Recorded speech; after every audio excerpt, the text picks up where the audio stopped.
Hello, everyone, and welcome to today's webinar hosted by the Oregon Office of Rural Health. My name is Rondianne Gerst, and I am the RHC Program Manager here at the Office of Rural Health. The webinar you are attending today is Race, Ethnicity, Language, and Disability, REALD Data Collection in Oregon. Before we begin the presentation, I have a few housekeeping details. This webinar will be recorded. Eric Jordan will post the slides and recording on the Office of Rural Health website within the next few days. Thank you to Eric, who is our tech support during this workshop. If you encounter a technology problem during the webinar, enter your question into the chat box and he will assist you. You are all currently muted and your video is off. Anytime during this webinar, the OHA team will be happy to answer your questions. Please type your questions into the Q&A box. I would like to introduce our speakers from the Oregon Health Authority. First, we have Belle Shepherd, lead for HB4212 REALD data collection for COVID19 Encounters and government relations lead on REALD and SOGI legislation.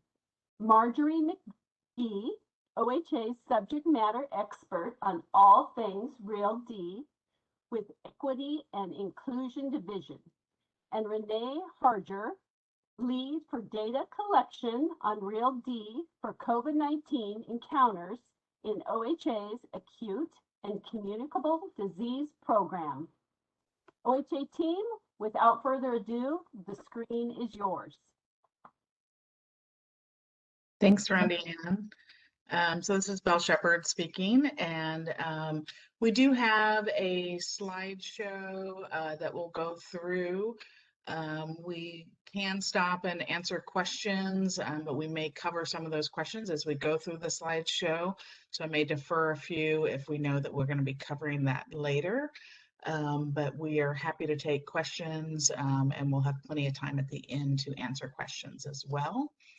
And Renee, I think let's go ahead and move on to the next slide. So just a few learning objectives here. We want to make sure that we share the history of REALD data collection in Oregon, and also some future efforts around collecting REALD and SOGI. SOGI stands for Sexual Orientation and Gender Identity, and there is a legislation that just passed around collecting both of those in the future. Talk about why collecting these data are important, and also share some resources that OHA has developed around supporting providers to collect REALD data. Next slide. Here's our agenda, and I think I covered most of those in the purpose of this. So again, an overview of REALD, certainly talk about why equity matters, some resources including how to report and what are the requirements, and then we'll have some discussion. Next slide. And I'll turn it over to you, Marjorie. Hello, everyone. Nice to meet you all. So let's talk about health equity and REALD and why it matters. Go to the next slide. First, we need to understand that we have some serious health inequities, that everyone does not receive the same level of care. Everyone does not have the same access to quality health care. And this results in avoidable differences in health outcomes that are inequitable. And there are many factors that influence health. For example, where we are born, our experience growing up, where we live, learn, and play, experiences of our parents, grandparents, ancestors also affects our well-being. And this includes some of the factors in the contents of REALD. If you go to the next slide, is race, ethnicity, language, and disability. That's what REALD is race, ethnicity, language, and disability. And so if we talk about health equity, that occurs when everyone can reach their full health potential and well-being. And REALD helps us to identify and address inequities. Achieving health equity requires the ongoing collaboration of all regions and sections of the state and tribal governments. And I should back up for a minute and explain that this slide is based on the OHA health equity definition. So that's what you're seeing here. So achieving health equity requires the ongoing collaboration, and that includes working with you all. And we're relying on quality REALD data from providers to identify and address these inequities, especially in the context of COVID. Health equity requires the equitable distribution or redistribution of resources and power. We've been doing that a bit with COVID, making sure that communities most impacted are getting access and using the REALD data to inform decision making and address those needs, using the data to ensure language access. And health equity requires recognizing, reconciling, and rectifying historical and contemporary injustices. And one of the things about REALD is recognition. Being counted is a first step. And then using the data to develop culturally specific resources and ensure language access. If we go into the next slide, please. I will go over what the REALD standards are in a minute, but you're going to see a lot of what we call granularity in REALD, a lot of more details than what you would normally see in an EHR system, for example. And this is because of a very important Institute of Medicine report in 2009 and my other research. And that is the goal of eliminating disparities in healthcare in the United States remains elusive.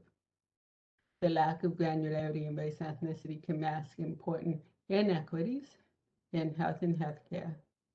And the lack of standards means that we have inconsistent and insufficient data collection. We cannot assess how racism, disableism, lack of language access impacts individual and community health. And this in turn makes services more expensive and less effective. So now I'll give you an overview in that slide on REALD SOGI. REALD stands for Race, Ethnicity, and Language and Disability. And that's an artifact because originally it was just race, ethnicity, and language. Disability was added.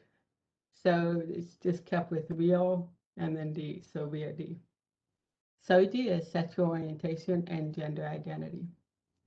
So House Bill 2134 was passed in 2013. This is the origins of REALD in Oregon. It came from the communities most impacted by health inequities and was led by the Asian and Pacific American Network of Oregon, APANO, and the Oregon Health Equity Alliance, OHA. And House Bill 2134 required ODHS, Oregon Department of Health and Human Services, and OHA to develop and implement data collection standards in all programs that collect, record, or report demographic data. No matter what kind of demographic, if it had demographic, we have to use REALD. These standards were codified in 2014 in the Oregon Administrative Rules. There's a link, and I believe we'll make a PDF of the PowerPoint available afterwards. After an extensive rulemaking advisory process. And the standards are also based on local, state, and national standards and best practices. And the rules were updated in 2020. And I'll tell you more about that in the next slide. And that is because in June 2020, House Bill 4212 passed, which required providers doing COVID testing to submit REALD data to OHA.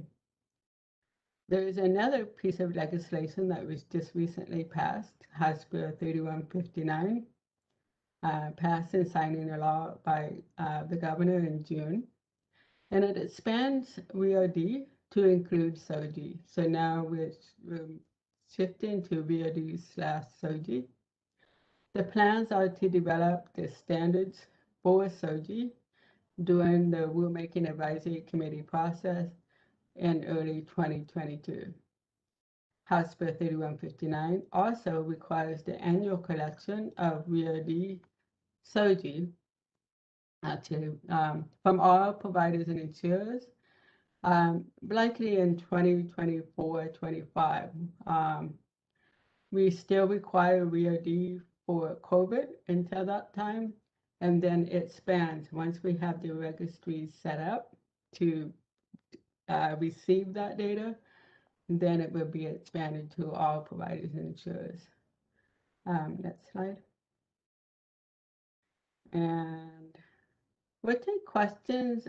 If you have questions, go ahead and put in the chat, and we'll keep an eye on the questions. And meanwhile, let's go ahead and give you an overview of what the REALD standards are. Now, if you remember, these standards, most of these were developed in 2014 through an administrative rulemaking process that involved extensive consultation with external stakeholders. We will do the same thing for SOGI next year. And so, but all we have set in the rules are REALD. So for race ethnicity, and this is, we're on the cutting edge. I would have to say that Oregon is being asked more and more to provide consultation on a national level and to share about the work we're doing, because what we're doing in Oregon is cutting edge. So for race ethnicity, there are 3 questions. The first one is an open text question. How do you identify your race, ethnicity, tribal affiliation, country of origin, or ancestry? And I wanted to just share briefly that this was really important to the communities of color who didn't want to just go right into the boxes of check the boxes, but to first open up with an open test and let people identify in any way they want before we go into the boxes. But it's also been helpful because we've been able to use this information to identify emerging populations. The second question, which of the following describes your racial or ethnic identity? Check all that identify, includes 39 subgroups. We expanded this in 2020, so it used to be 34. We expanded to add a few more, and so it's now 39. The third question is what we call the primary race question. And that only applies if someone marked more than one identity. We ask them, is there one that you identify? And this helps us to reduce the, not just automatically put everybody in a multi-group, but to let people indicate if they have a primary identity, what that is. So I'll go ahead to the next slide.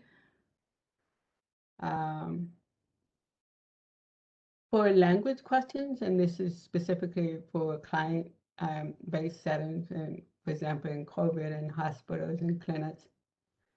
The first question in language is, what language or languages do you use at home? Notice that it doesn't say speak. And that was because the deaf community felt that was ableist. So it's just what language or languages do you use at home? It could be sign language, could be Spanish, English, Korean, whatever. If they only said English, they don't have to answer any more language questions, they go on. So in these questions, you'll see some skip patterns. So to reduce the fatigue on people answering the question. But if they said, for example, English and Spanish, then they would go on to question 4B. And what language do you want us to communicate in person, on the phone, or virtually with you? What language do you want us to write to you? Do you need or want an interpreter? And if they say yes, they indicate what type of interpreter. And the last question set is only, they said, if they said English and sign language or just sign language, they wouldn't answer the sixth question. But the last question is an English proficiency question. It's standardized using the census. How well do you speak English? This is a proxy for acculturation, and we know that there are health inequities. There are many people who speak Spanish, for example. They speak English well. They have a different experience in the provider system than someone who speaks Spanish and doesn't speak English well. So this helps a lot to disentangle some of that. Next question. Next slide. And what's really new is the disability questions. We have 9 disability questions. 6 of the disability questions are also on the census. And then we have 3 additional cutting edge questions, 2 of them from the WHO United Nations survey instrument, and then a 3rd one that is new. These questions all together used helped us identify people with disabilities as a health disparity population. And these questions, the 6 of these questions are required on all federally sponsored surveys. So you may have seen it in other places. So we have a question around deafness and hearing, blindness, difficulty seeing. What I should mention, you see how I just did a shortcut and I didn't write up the I didn't say the full sentence. That's a no-no. I should have told you the full sentence. And that is because each one of these questions has been cognitively tested, that if you ask the question in this way, we're going to get the response that's sensitive. If we do a shortcut, we may get a lot of people saying yes or a lot of people saying no. But if you ask the question in this way, we're controlling the sensitivity response to the question. So, are you deaf or have serious difficulty hearing? Are you blind or have difficulty seeing, even when wearing glasses?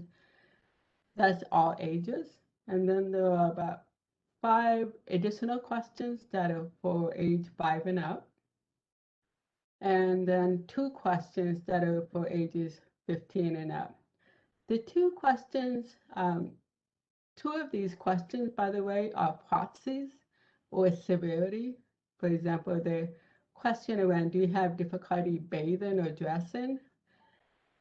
If they say yes to that, then there should be a yes to another question.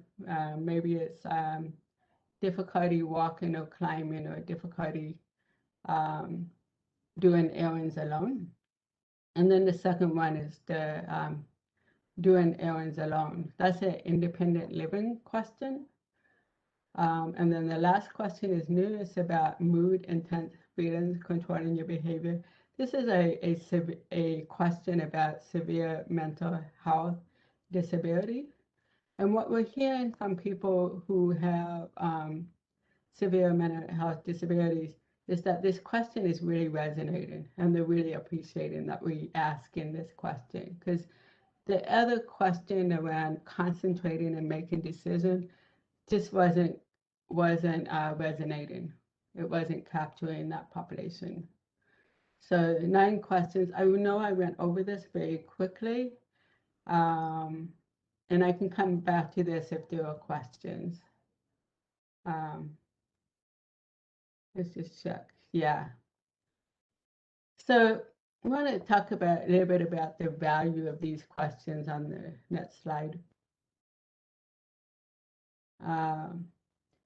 The nice thing about the REALD questions is that the self-reported data, that's the gold standard. We don't want people guessing or being afraid, someone comes in and uses the wheelchair to just assume that it's a physical and not ask the question, or to look at someone and say, oh, they're Asian, so I'm just going to do this. We don't want that. The self-reported data is gold standard, and there's quite a bit of salience that's related to health outcomes and the experience that impacts health inequities. The other nice thing, if we remember, to go back real quick to the slide for race ethnicity, what New Jersey recently, they have a requirement for the hospital discharge data to their providers to collect more granular race ethnicity. And what they did that a while ago. And what they recently found out is that there was some Asian groups that had been masked, and we did not know that they had a different rates of cardio infractions than other Asians. And so it really very quick, it changed completely understanding about the rate of cardio, I'm probably saying that wrong, but the rate of cardio infractions among Asians by looking at the subgroups. And so that's the beauty, if we go back, that's the beauty of the value of the REALD standards, is that we can look at within group differences, not just between group differences. And it also provides more malleability in doing deeper dives. So if you see something that seems concerning, then you can go deeper and see what's happening. As I mentioned earlier, the open text question enables identifying emerging groups. The language question helps classify missing race ethnicity if applicable. For example, it may say prefer speaking or writing in Vietnamese, but they did not answer the race question, so that helps. The value of REALD is that for the first time, people with disabilities, such as myself, are being recognized as a health disparity population, experiencing avoidable differences in society, care, or outcomes. And the last bullet talks about the age of acquired disability, which helps distinguish disability as an outcome that occurred much later in life versus disability as a social determinant of health. Renee, can you go back one? I forgot to, each one of these questions has a follow-up question that I forgot to mention. So if they say yes to, for example, I would say yes to, are you deaf or have serious difficulty hearing? I would say yes.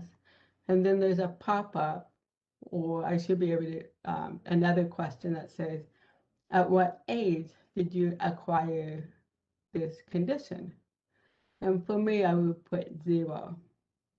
Now, some of my parents, for example, they would also say that they're deaf or have serious difficulty hearing, but their age will be in the 80s or 90s, right?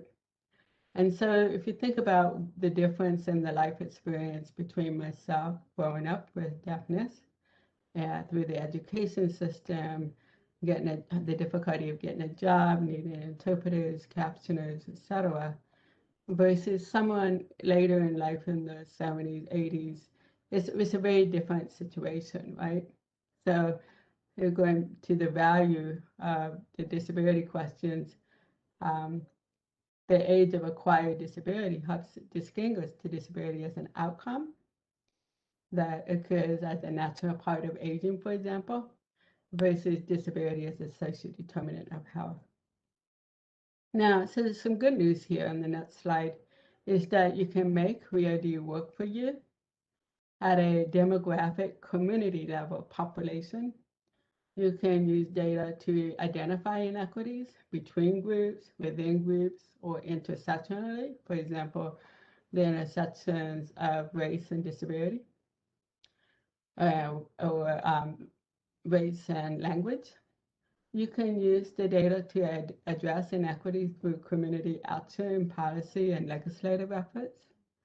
You can make the case for additional resources and funds to effectively address these inequities, provide access, culturally specific care. You can determine who are being served or surveyed, ensure effective interpreters, spoken and translation written service. I think I mentioned it, and to see if there are certain groups that are being underserved.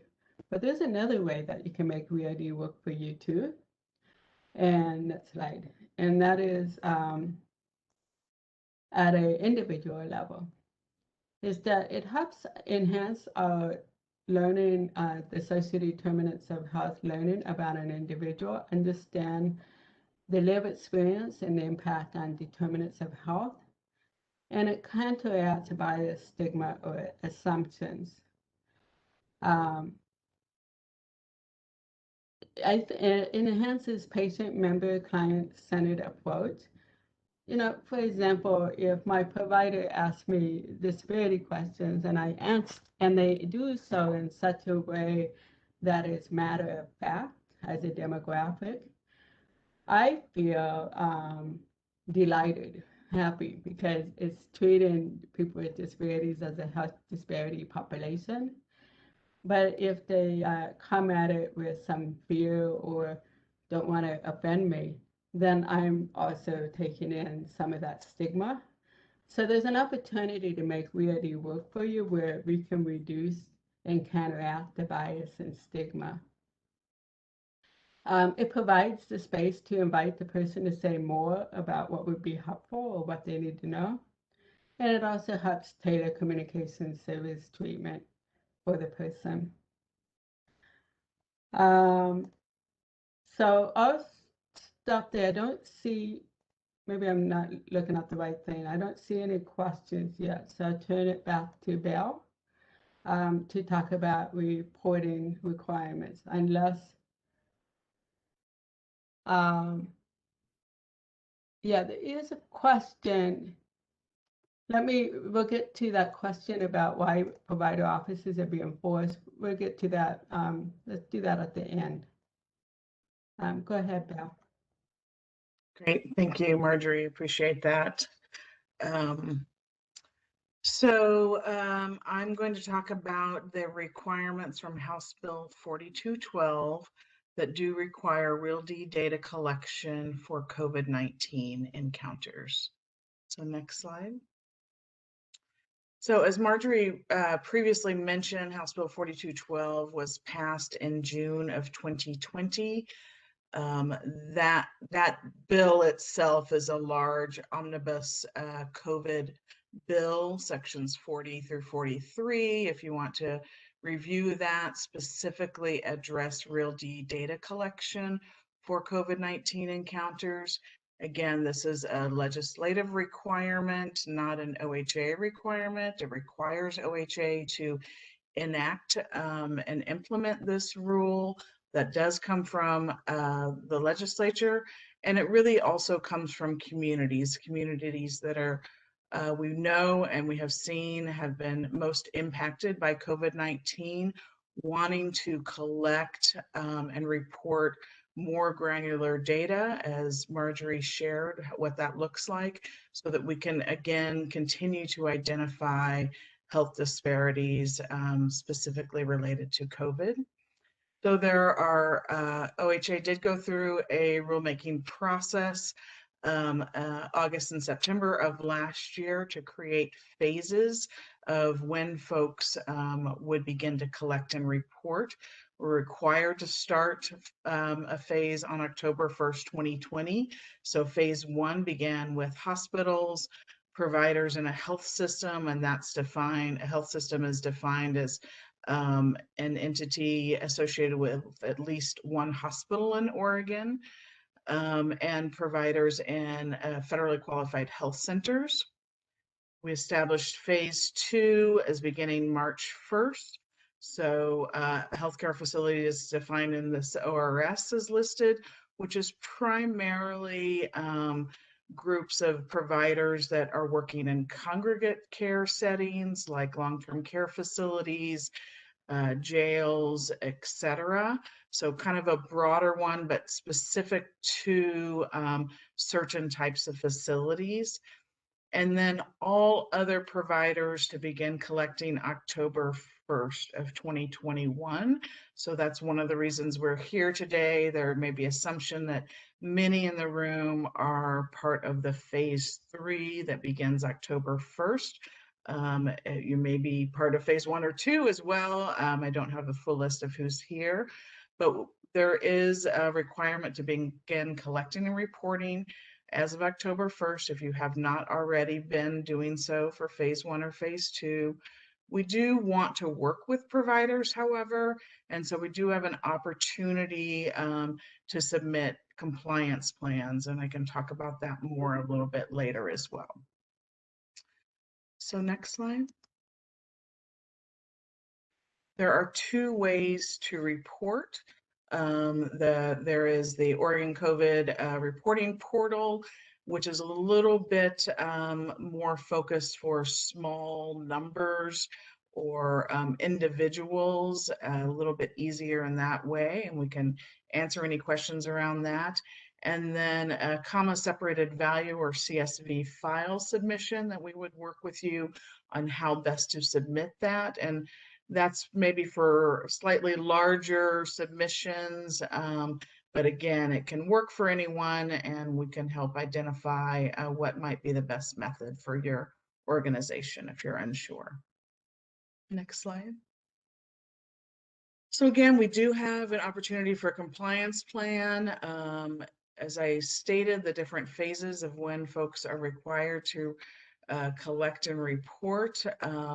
There is an opportunity that OHA could do enforcement for providers on this, but what we'd really have preferred and have been doing is working towards compliance.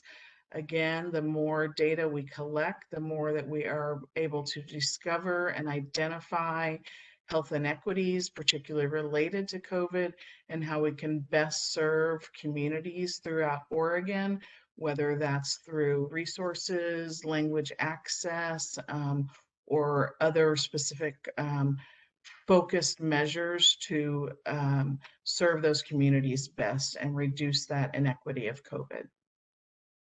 Next slide. So this is tied specifically for, again, House Bill 4212. Marjorie spoke about what worked, what rules have applied to OHA and ODHS since 2014. Now we have rules specifically for providers for COVID-19 encounters, and in the future, as she spoke to, there is future legislation that will require for annual submission. But right now, just speaking to the requirement for providers for COVID-19 encounters, these are the qualifying encounters, so tests. COVID-19 tests, they can be, doesn't matter the result, positive, negative, doesn't matter the reason, whether it's for travel, for ruling out COVID, for a surgery, testing for symptoms, testing an employee. All tests are reportable, and REALD data needs to be collected for those tests and submitted.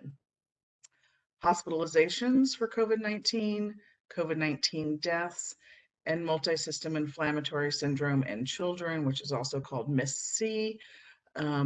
Those are the encounters. I do want to just state openly that while COVID-19 vaccines could be considered an encounter, we had an internal discussion related to that and excluded vaccines as needing to collect REALD data.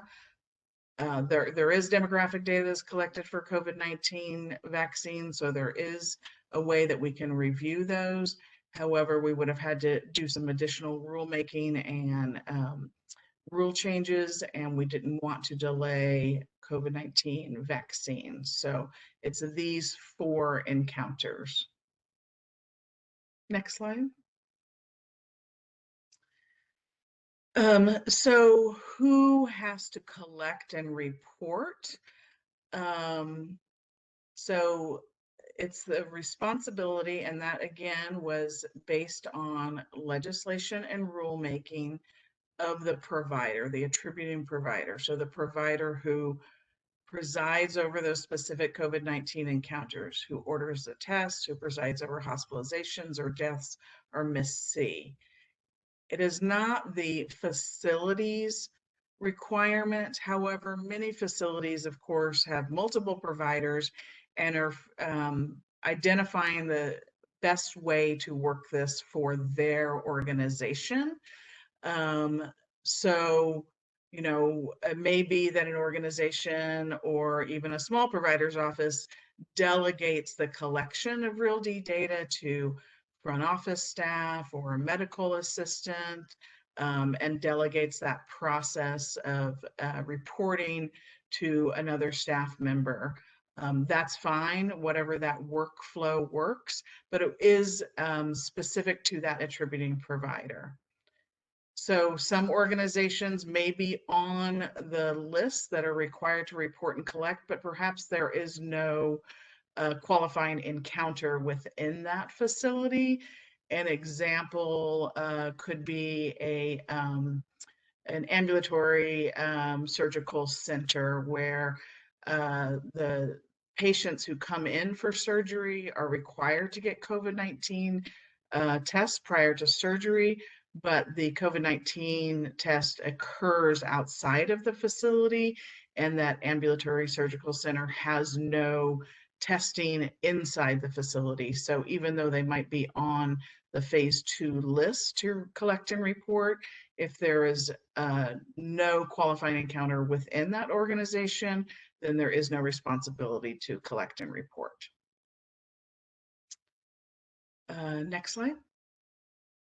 So we covered this, but I just want to remind folks that REALD data has been collected in some form or another since 2013, 2014 in Oregon. So these are not new data points. We have been collecting REALD data for COVID-19 encounters since October of last year. So again, that's also not new. Many people have had COVID-19 encounters and have answered those questions. And then we also will see future data collection for REALD and SOGI.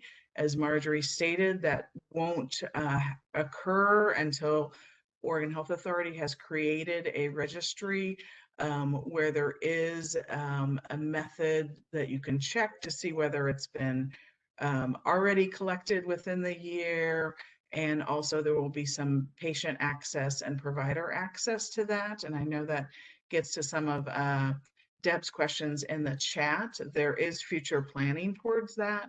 There is legislative intent and funding towards that. But right now, the requirements that we are working on and we do need to follow are specific to those COVID-19 encounters, and we're utilizing the best tools that we have for now. And next slide. So links to resources. So we do have a couple of different web pages. House Bill 4212 and REALD is specific for providers. The Office of Equity and Inclusion's REALD webpage is a little broader, since there are multiple settings outside of providers' offices that do collect REALD data, so has a lot of materials that can support the collection of REALD data. There's an implementation guide that is really useful in terms of identifying the best way to manage this within your organization. There's a link to the reporting portal and the CSV file specifications. You can sign up for a listserv for if there's any changes or updates to materials. There's a link to the compliance plan, and there is a general OHA REALD email box that we monitor and send the questions to the right folks on the team, since there are several folks within OHA now doing this work.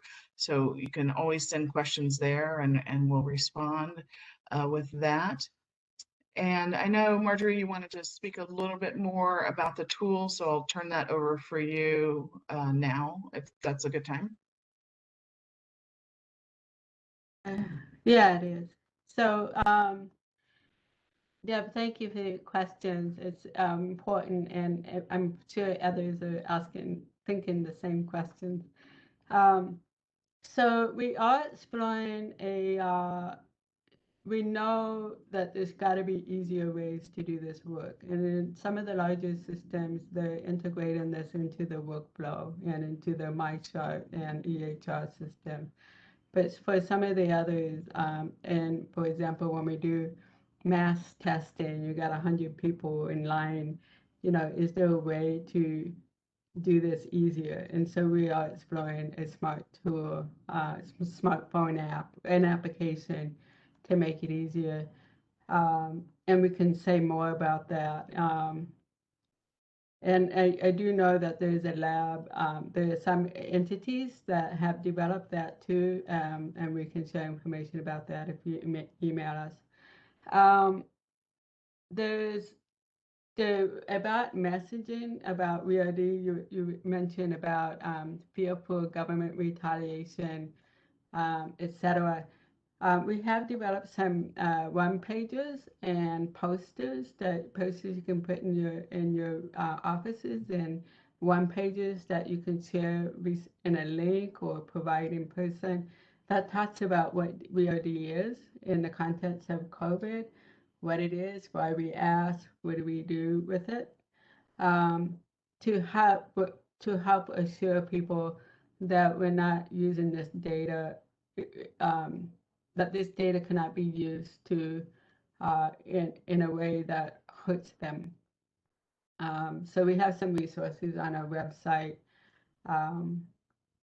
I think that's all the questions I can think of. I think thanks, Marjorie, and I think that's all of our slides, correct? Yeah. Renee? So we could end slides if we want, or go back. Just one extra thought too is that if folks decide that they do not want to answer a question, they can decline.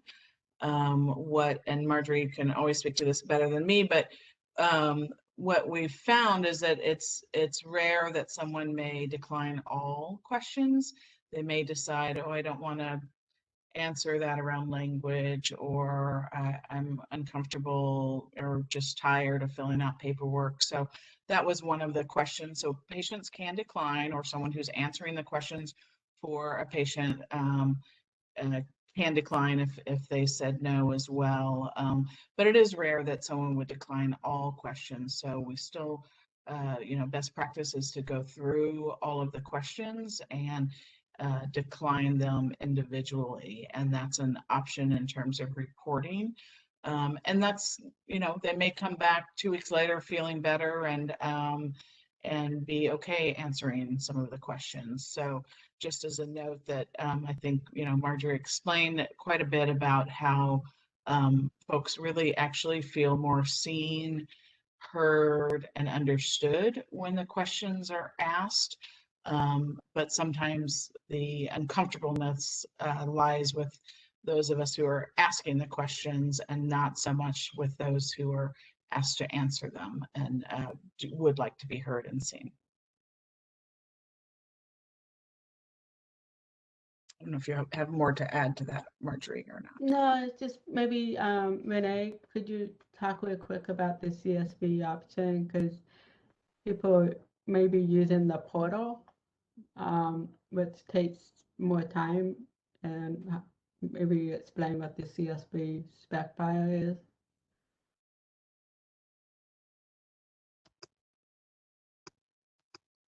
Sure. Sorry, I had some difficulty unmuting myself.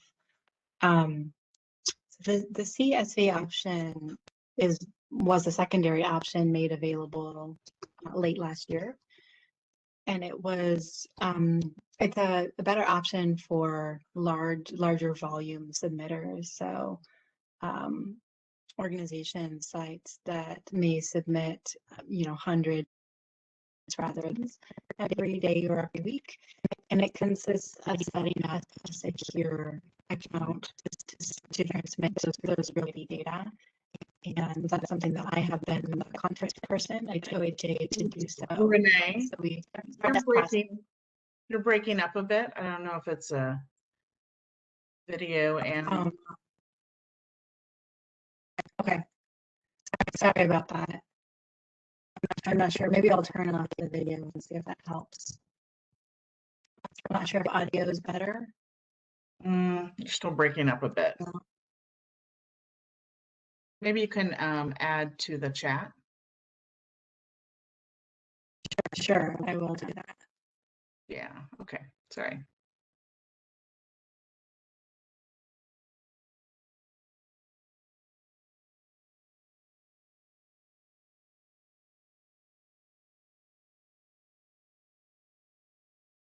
Marjorie, do you want to speak to using a form and a language that the clinic does not speak or read and doing data entry?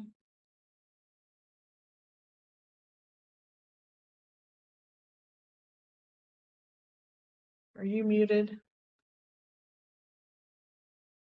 So I wouldn't, so that is a challenge, right? Actually, I'm gonna, Renee, you know, have you been getting data in different languages and what do you do with that?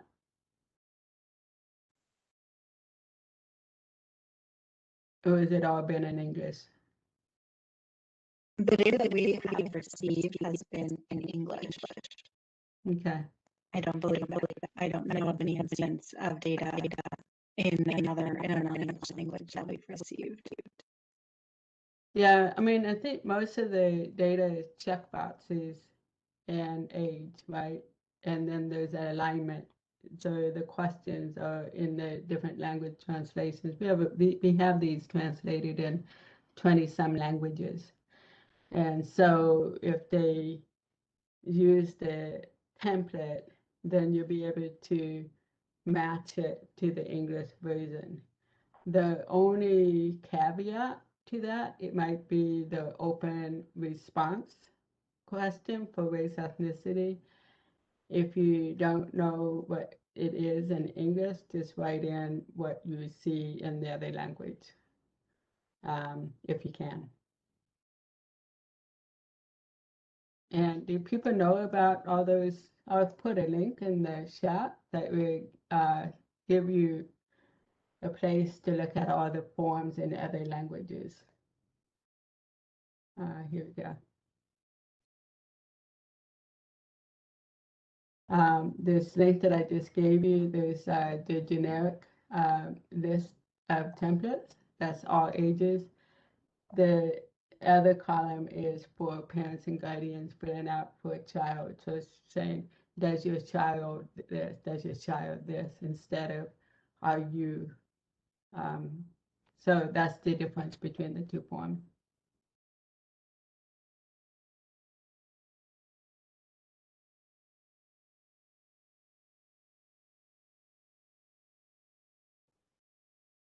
So I think what we're learning about, I will also mention a little bit about the importance of messaging, and what we're hearing is when we say, what you might not know about is our response matrix. We have some tools that talk about how to ask the REALD questions. Here I'll put in a link to response matrix as well. We call it a response matrix because that was the original name of this kind of material developed by a national provider organization. And then we just expanded on it. But what we learned is that we have messaging that says we ask everyone about race, ethnicity, ability, preferred language, and interpreter. We do so to ensure that everyone receives the highest quality of care. When you phrase it that way, the response rate is much better because it's not targeted to them. It's not about the government. It's really about, we're asking everyone, and we want to do so that everyone receives the highest quality of care. And so in the response matrix that I we have a number of resources under, if you go to the main REALD website and you go under resources, it says asking REALD questions. You'll see a number of links to tools that you can use. There's scripts for asking the questions over the phone. The response matrix also in Spanish if you have people who are bilingual and they want to use the Spanish version and asking the questions to people, they can do that. We have some checklists and workflows and other tools to help. So if we're missing a resource here, that would be really helpful. Please let us know. And as I mentioned, we are really concerned about finding an easier way for providers such as yourself to be able to give someone a website or a link to an app so they can fill it out directly.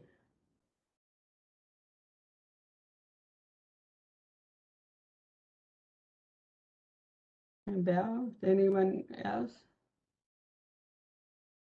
I would just, there's a question about can we fax or upload the forms, and fax is not an option, and we do not have a way to upload that for OHA to do data entry. So just responding to that.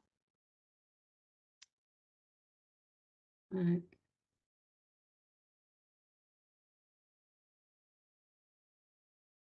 Now, Renee, the CSV may be an option for large volume, but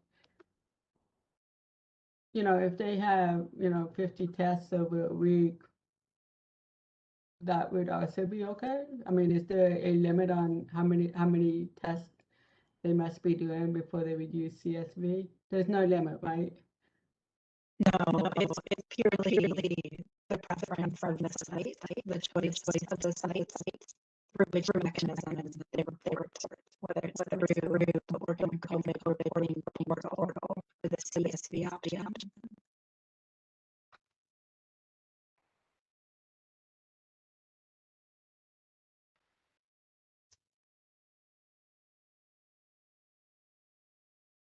You're muted. Yeah, you're still breaking up, Renee. Sorry.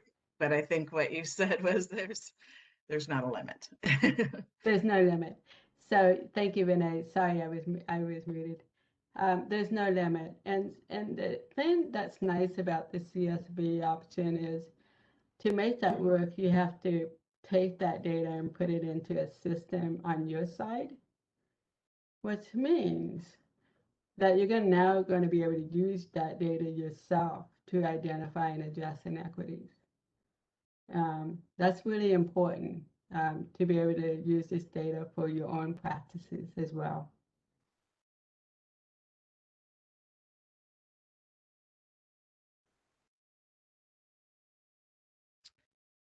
Marjorie or Renee, well, maybe Marjorie. I don't know if Renee's audio is better. Do you want to speak to some of what we've found out during with the COVID data that we've received? Sure. So early on in the pandemic, we sorry, hang on. Someone calling. Early on in the pandemic, we found that there was pretty small populations that were impacted highly by COVID. And the thing to know about health inequities is that the inherent nature of the inequity is that it impacts smaller groups. It doesn't impact dominant groups. It impacts smaller groups. And so we found, for example, COVID had larger impact on Somali communities, the communities of Micronesian region, Marshallese, Pacific Islanders. These are pretty small communities, but the impact was pretty severe. Also, communities of Myanmar, Burmese, so small communities, but high impact. And the nice thing was then to be able to really focus um, on the language assets, the materials. We go to the OHA website on COVID generally. You'll see that whenever there's information being produced, usually I think there's some culturally specific language information on the OHA website, and that's based on what we learn in the COVID data. The work that we've done with community-based organizations it's been amazing. And one of the things, for example, the vaccination rate, as it has ripple effects, right? And so in the early days, because we knew there was a lot of impact with Pacific Islanders, it helped with some organizing, and they did the organizing. I think Belle can speak more to this, but if you go to the vaccination data, they're over 80% vaccinated in the Pacific Islander communities. So, understanding what was happening in COVID, helping and supporting community organizing at the local level, over 80% for Pacific Islanders in the state. That's amazing. So that's the value, another value in how we use the data. For people with disabilities, we suspected that people with developmental disabilities were highly impacted. And we can see that that is happening because of the combination of responses to the disability questions and the age acquired. So if acquired before age 18 and independent living and difficulty remembering or learning the same way as everyone else learns. That's a proxy for suggesting maybe people with developmental disabilities. And then looking at the COVID impact. And that is showing up in the data as well. So then that means, and we knew this was happening, but what's happening in group homes, what's happening in places serving people with developmental disabilities, and how do we do more cautions and safety around COVID there and prevention.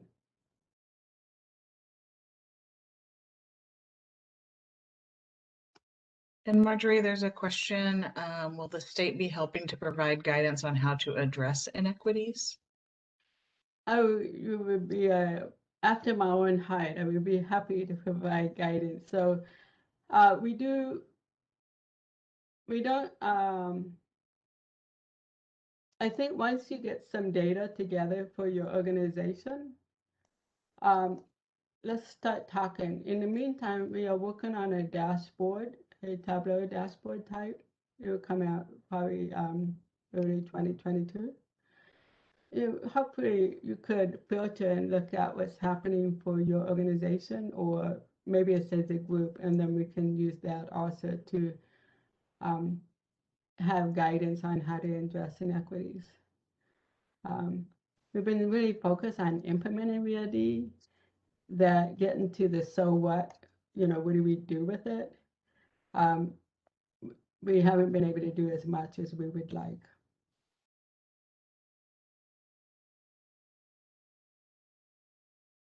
Thank you.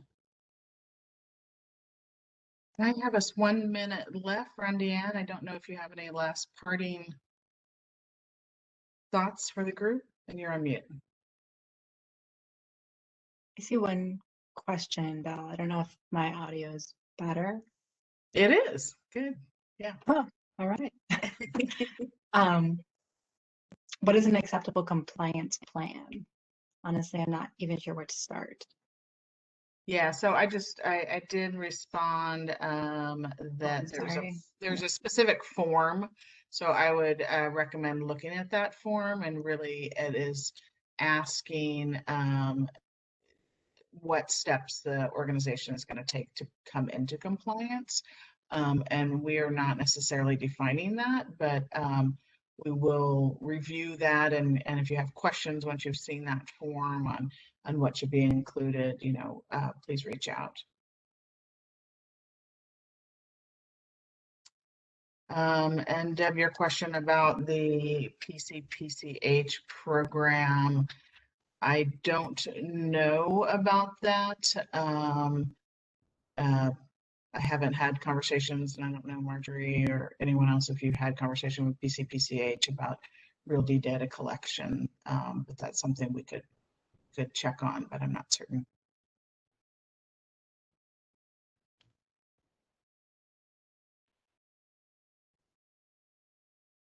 Yeah, I think we should ask internally and see what I think those kind of that's a great idea. We should see how we can see if that's possible. So but we don't even know what it was, so we have to go internally and ask the people who do know.